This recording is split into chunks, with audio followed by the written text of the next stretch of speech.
En este tutorial vamos a hablar sobre la gestión de memoria de los sistemas operativos. Gestor de memoria. La memoria en los sistemas operativos y en los sistemas informáticos es uno de los recursos finitos, es decir, que no son ilimitados y que deben ser administrados para que se usen de manera eficiente. El sistema operativo dedica una parte de la memoria al propio sistema operativo para almacenar el kernel y las rutinas que necesite, y otra parte de la memoria la dedica a los procesos de los usuarios. Cada usuario ejecuta sus procesos y esos procesos deben estar alojados en alguna posición de memoria. Entonces, una parte de la memoria se dedica a el sistema operativo, a contener todas las rutinas necesarias para que el sistema funcione, es decir, para el sistema operativo, y otra de las partes se distribuye entre todos los usuarios que están activos en ese momento y que tienen procesos para cada uno de los procesos. El gestor de memoria es una parte del sistema operativo, es la parte específica que se dedica a controlar el uso de no toda la memoria, sino de la segunda parte, es decir, de la memoria que se dedica a los procesos de usuarios. El gestor de memoria busca mejorar u optimizar el uso efectivo de la memoria, es decir, optimizar el rendimiento de la memoria. Es necesario maximizar el número de procesos que hay en la memoria en cada instante, es decir, tratar de aprovechar al máximo para que la cantidad de procesos rinda en función de la memoria que tenemos. Esto no quiere decir que vamos a tener que empezar a cargar con procesos que no estamos usando, pero todos los procesos que se están usando deben tratar de contenerse en la memoria. Si nosotros en un sistema tenemos mucha más memoria de la que necesitamos, obviamente va a haber memoria que no va a estar siendo utilizada. Técnicamente se podría decir que se desperdicia, sí o no, depende cómo lo vea uno. Sería memoria que está disponible para que en caso de necesidad la utilicemos sin tener que recurrir a otras técnicas adicionales que podrían llegar a ralentizar el sistema para poder mantenerlo funcionando. Cuando hablamos del manejo de la memoria, hay determinados requisitos que el gestor de memoria debería de cumplir. Digo debería porque no necesariamente tiene que cumplir todos, pero son conceptos o requisitos deseables. Reubicación. Cuando hablamos de reubicación, decimos que permite que un proceso se pueda ubicar en diferentes posiciones de memoria, incluso cambiarlo de posición. Cuando hablamos de ubicar en diferentes posiciones de memoria, significa que cuando lo lanzamos, es decir, cuando lo ejecutamos, no está en la misma posición que cuando lo ejecutamos por segunda vez. Hay procesos que no son reubicables. Y hay sistemas que no permiten la reubicación, que un proceso siempre se ubica en el mismo lugar. Pero, una vez que el proceso está en marcha, no todos los sistemas permiten cambiarlo de posición de memoria. El cambiarlo de posición de memoria tiene un montón de connotaciones que debemos contemplar. Cuando estemos hablando un poquito más de cómo funciona el manejo de memoria, vamos a entender que la reubicación tiene tiene consecuencias que hay que contemplar o tiene restricciones que hay que tener en cuenta. Cuando hablamos de la reubicación, estamos hablando también que permite el intercambio a memoria secundaria. Cuando hablamos de memoria secundaria, estamos hablando de que no es memoria principal. La memoria secundaria es bajarlo a disco, como podría ser en swap, para después volver a ejecutarlo. Ese intercambio entre memoria principal y secundaria es lo que se considera memoria virtual en algunas plataformas, memoria swap en otras. Ese intercambio conlleva necesariamente una reubicación de procesos, es decir, cambiarlo de posición física. No todas las plataformas lo hacen, no todos los sistemas operativos, y es un requisito que el gestor de memoria debería de cumplir. Protección. Cuando hablamos de protección, estamos hablando de que el sistema operativo impide que un proceso acceda a los datos de otro. Normalmente esto se hace por hardware, por cuestiones de eficiencia. La restricción a nivel software implica un control demasiado pesado y los procesadores actuales tienen el hardware necesario para poder hacer este tipo de restricciones. Recordarán cuando hablamos de procesos que el planificador de procesos definía ponía el procesador en modo kernel cuando iba a actuar él y en modo usuario cuando iba a ejecutarse un proceso. El modo usuario tiene restricciones de acceso a la memoria. Hay partes de memoria en las cuales no puede acceder y el modo kernel, en cambio, puede acceder a cualquier parte. Estas restricciones son las que se plantean como requisitos de protección que debe contemplar el gestor de memoria. Compartición. Cuando hablamos de compartición estamos diciendo que el gestor de memoria permite que los procesos compartan información. Entiendo que es contradictorio con las restricciones de privacidad, pero bajo determinadas condiciones los sistemas necesitan compartir datos. Entonces, un proceso accedería a los datos de otro. Esto no quiere decir, bajo ningún punto de vista, que se restrinjan las medidas de protección. Solo se comparten determinados segmentos de datos o segmentos de información y con determinados procesos. Es decir, no cualquier proceso podría acceder a cualquier dato, ni cualquier proceso podría acceder a un dato compartido. Los datos compartidos permiten que solo algunos procesos accedan a esos datos. Los gestores de memoria deberían de permitir compartir datos para cumplir con todos los requerimientos que podría tener. Organización lógica. Cuando hablamos de organización lógica, estamos hablando de que los gestores de memoria deben cumplir este requisito para poder optimizar el rendimiento de la memoria. ¿Cómo se plantea esto de organización lógica? La memoria normalmente es todo un segmento que empieza desde la posición 0 hasta la posición que sea, que es la última posición de memoria, y es todo un bloque de memoria contiguo. Es decir, está organizado de tal manera que a continuación de cada dirección está la dirección siguiente.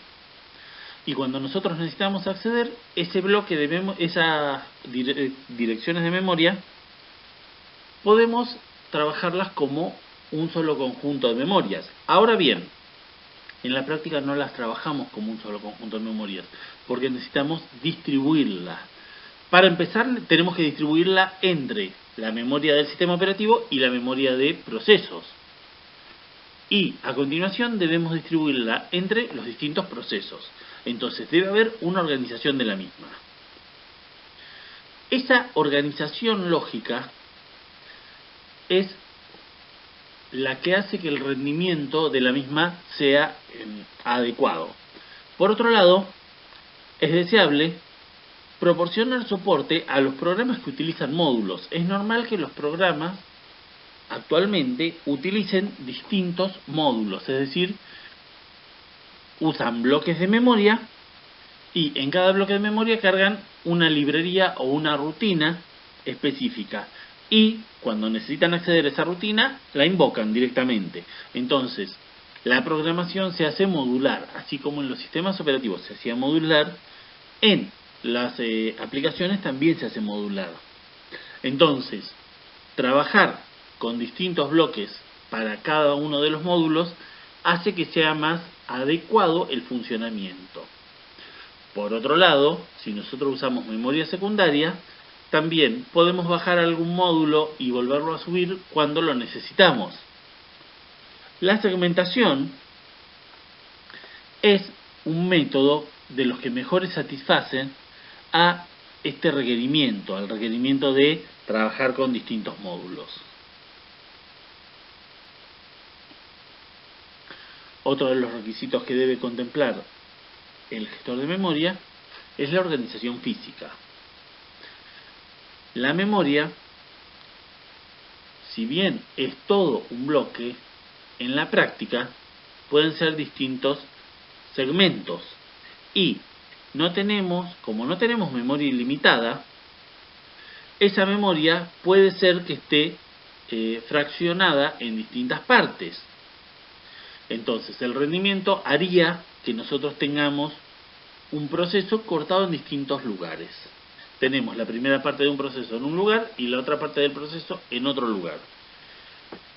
Esta gestión implica que hace falta traducción de direcciones. La traducción de direcciones es muy importante en la gestión de memoria porque es la que optimiza el funcionamiento global del sistema.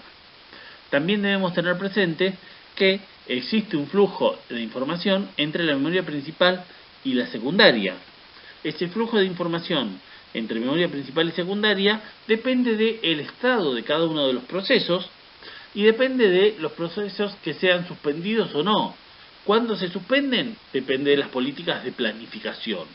Fíjense cómo estamos cruzando las distintas partes y de hecho el sistema operativo normalmente trabaja como un todo y no podemos abstraer una porción del mismo sin pensar en las otras.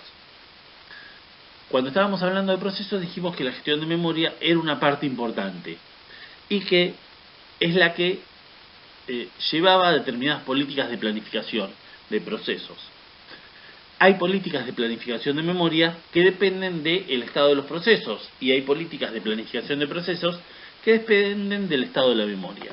Todo ese cruce es parte de los requisitos que debe contemplar las rutinas del gestor de memorias.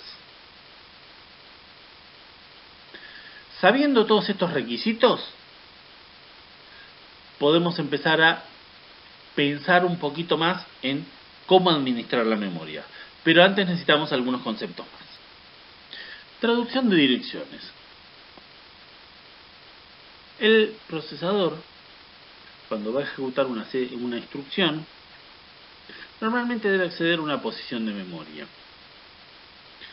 Ese acceso a la posición de memoria requiere traducir direcciones. ¿Qué es esto de traducir direcciones?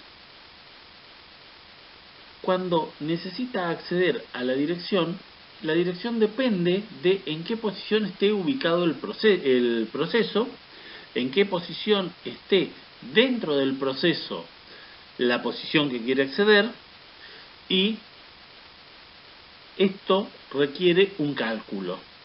Hace falta sumar y controlar que no esté excediendo límites. Por razones de eficiencia, la traducción se realiza por el hardware, es decir, basándose en información almacenada en el procesador y que solo puede ser modificada por el sistema operativo. Entre la información que necesitamos tenemos los siguientes datos. Dirección relativa es la dirección lógica que toma como base el comienzo del proceso. Esta dirección depende del algoritmo para indicar a qué ubicación quiere acceder, es decir, a qué variable se quiere acceder o a qué posición dentro del proceso se puede acceder. La ubicación de esta va a depender de la ubicación física del proceso dentro de la memoria. Entonces, requiere contemplar determinadas cuestiones. Ahora lo vamos a estar explicando mejor. Registro base. Cuando se habla de registro base, estamos hablando de el registro en donde empieza a ocupar el proceso dentro de la memoria. Este registro también forma parte del procesador e indica la dirección relativa del proceso que se está ejecutando en la memoria. Es decir, que si nosotros reubicamos el proceso, deberíamos cambiar el registro base. Un proceso no puede ser reubicado mientras se está ejecutando. Para reubicarse debe estar listo, suspendido, bloqueado o en algún otro estado, pero mientras está ejecutando no puede ser modificado. Registro límite. Este también forma parte de los registros del procesador. También exclusivamente es modificado por el sistema operativo y permite gestionar y aplicar las técnicas de protección y de compartición. Es decir, restringe o permite acceder a una posición de memoria en donde tenemos almacenada la información que queremos acceder. En forma de gráfico, nosotros tenemos la dirección relativa, que depende del algoritmo que se está ejecutando, el registro base, que está grabado en el procesador, y el registro límite, que también está grabado en el procesador. El programa y los datos están entre el registro base y el registro límite. Es decir, que dentro de ese rango puede acceder el programa y fuera de ese rango no debería poder acceder. Antes de eso estará el sistema operativo, estará la pila, estará lo que tenga que estar. No nos interesa porque nosotros por ahora nos vamos a estar centrando en el programa y sus datos. Cuando el procesador necesita acceder a una dirección, va a acceder a la dirección relativa, pero la dirección relativa no es la dirección real en memoria. Entonces, por hardware, toma el registro base, lo suma a la dirección relativa y con eso obtiene un resultado. Ese resultado se compara con el registro límite. Y en función de esa comparación podría llegar a producirse un error o no. Si no se produce un error, sencillamente accede a los datos. Si se produciese un error, en ese caso va a generar una interrupción. Y en ese caso aparecería una pantalla, las típicas de el programa ha efectuado una operación no válida y se cerrará, o el programa está intentando hacer una operación no permitida. Y normalmente, si el sistema operativo actuara de manera adecuada, debería capturar ese error y, en consecuencia de capturar ese error, tomar las cartas en el asunto. Normalmente, cuando un proceso trata de hacer una operación no válida, se considera que el proceso está fuera de control y debe ser eliminado.